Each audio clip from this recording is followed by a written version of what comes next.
வாழையடி வாழ்க. மகாகுருநாதர்கள் அகத்தியர் மற்றும் போகர் பெருமானின் திருவடிகள் போற்றி.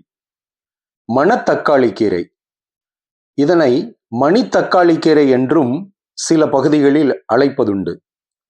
இந்த கீரை குளிர்ச்சி தன்மை வாய்ந்த கீரையாகும். இதனுடைய சுவை இனிப்பு சுவை. இதில் உள்ள பழமானது ஒரு மிளகின் அளவு இருக்கக்கூடிய கருப்பு நிறத்திலும் சிவப்பு நிறத்திலும் தோன்றுவதுண்டு. அதனை உண்டால் மிகவும் சுவையாகவும் இருக்கும். இந்த கீரையில் அதிக அளவு புரதமும் இரும்பு சத்தும் நிறைந்துள்ளன. மேலும் உடலின் மூலச்சூட்டை தணிக்கவல்ல ஒரு கீரையாகும்.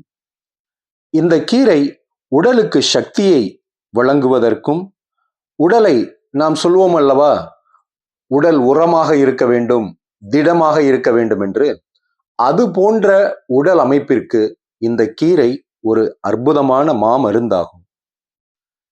வாய் வேக்காடு, வாயில் ஏதேனும் புண் இது போன்று இருந்தால் இந்த கீரையை சமைத்து உண்ண வேண்டிய அவசியமே அல்ல. வெறுமன மென்று சாப்பிட்டாலே வாய் வேக்காடு அல்லது வாயில் ஏதேனும் புண்கள் இருந்தால் பரிபூர்ணமாக குணமாகும். உடலில் எந்த பகுதிகளில் வீக்கம் ஏற்பட்டிருந்தாலும் இந்த கீரையை பயன்படுத்தினால், உணவாக எடுத்துக்கொண்டால் வீக்கம் முழுவதும் வற்றிவிடும். இதுபோக வெள்ளைப்படுதல், வெட்டை நோய், பாண்டுரோகம் போன்ற அரிய பல நோய்களையும் குணப்படுத்தும் ஆற்றல் இந்த கீரைக்கு உண்டு. அதே வேளையில் இதன் காய்களை உணவாக சமைத்து சாப்பிட்டால் கல்லீரலில் ஏற்படக்கூடிய உஷ்ணமும் குடல் புண்ணும் பரிபூரணமாக ஆறிவிடும். மேலும் தோல் சார்ந்த உபாதையான சொறி, சிரங்கு, வேறு ஏதேனும் தோலில் புண்கள் ஏற்பட்டாலும் இந்த கீரை ஆற்றவல்ல பலனளிக்கும். தேகத்தில் அரிப்பு இருந்தாலும் இந்த கீரையை தாராளமாக பயன்படுத்தலாம். உடலை தேற்றக்கூடியதாக இருப்பதால் இதனை டானிக்காகவும் தயாரித்து மருத்துவத்துறையில் பயன்படுத்தி வருகின்றனர். மேலும் சிறுநீர் சரியாக பிரியாமல் பாதிக்கக்கூடியவர்களுக்கு இந்த மணத்தக்காளி கீரையை பயன்படுத்தினால் சிறுநீரை பெருக்கி வெளியேற்றக்கூடிய தன்மை இந்த கீரையில் அதிகம் உண்டு. மேலும் ஒரு மருத்துவ முறையாக இந்த மணத்தக்காளிக்கு இலைச்சார காலையில ஒரு 60 ml அளவு வெறும் வயிற்றில் காலையில குடிக்கணும். அதே போல மதியம் உணவுக்கு முன்பாக ஒரு 60 ml குடிக்கணும். மாலை ஒரு 5 மணிக்கு முன்பாக.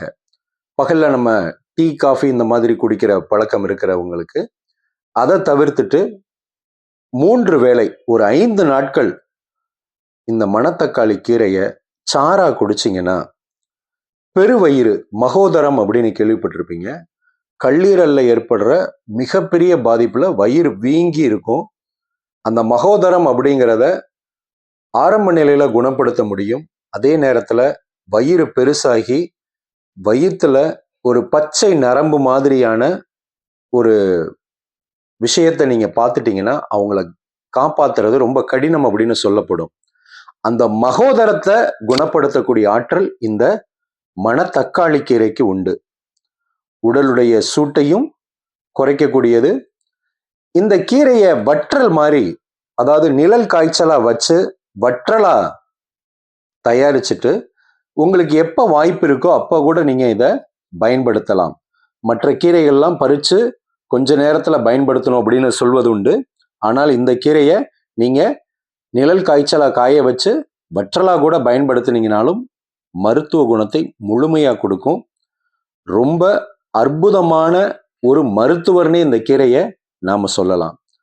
ஆசன வாயில கடுப்பு இருக்கு, மூலச்சூடு இருக்கு, வாயில ரணமா இருக்கு, வாத வீக்கம் உடல்ல இருக்கு, இது மாதிரி எந்த ஒரு உபாதை இருந்தாலும் இந்த கீரை அருமருந்தா செயல்படும். உடல்ல இருக்கக்கூடிய சளி கழிவை வெளியேற்றும். இந்த கீரையை சாப்பிட்றதுனால வியர்வையை பெருக்கி தோல்ல இருக்கக்கூடிய கழிவுகளையும் வெளியேற்றக்கூடிய ஆற்றல் உடையது.